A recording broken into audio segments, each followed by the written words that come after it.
kuna kasida sawa, na kucheza kasida sawa, na kuimba kasida, na kutumia magumu kwenye kasida, na kutumia dhikri kwenye kasida. Kuna vitu kama vile hapa ni watu wanaotafanikiwa.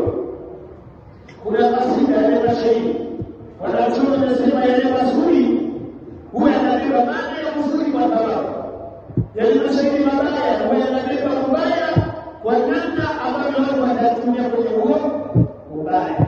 Elewana kasida ni kuyaimba mashairi kwenye usiku Mwenyezi Mungu au usiku kwa Mtume Muhammad ama kwa siku mawali wa Mwenyezi Mungu. Hilo linashika, hakuna mushkeli katika hilo.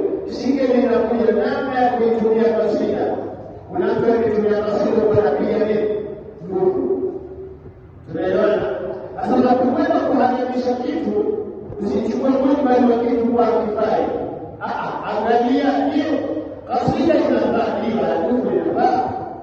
Unasema nguvu inafaa basi unatoa nguvu na baki kasida. Tunaelewana? Unasema nguvu inafaa, unachukua kitu wale wanaotumia hivyo.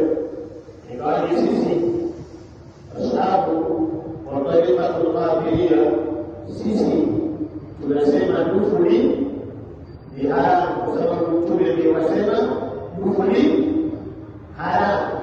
Nguvu ni haramu. Kuwepo hadithi za kwamba Mtume alipigiwa sikigezo nasu ishara tunatazama yeye sawa. Uharamu huo baada ya kuwepo nasu ishara ili kupigiwa wakati tunazungumza habari za yule mwanamama aliyeka nabii. Lakini ziko hadithi tena inaleta kabisa uwazi wa tasiri katika tahariri sawa.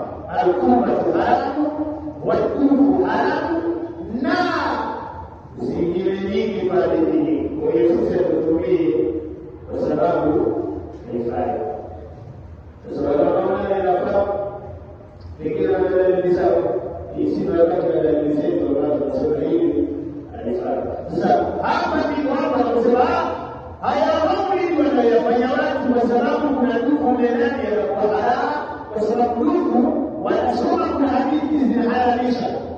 Tunasema mambo hivi wanatoka hapa. Kwanza si kupiga ndugu, ni sehemu ya matendo, na ndio maana sisi hatupigi ndugu kwa sababu tunaona si sehemu ya matendo yaliyo elekezwa leo yafanye na leo wewe. Mtazamo. Ndio. Swali Mtume Allahumma salli wa sallam. Sasa imani usiseme kwa maulidi unaweza kufanya kuna baadhi ya bid'ati mashuhuri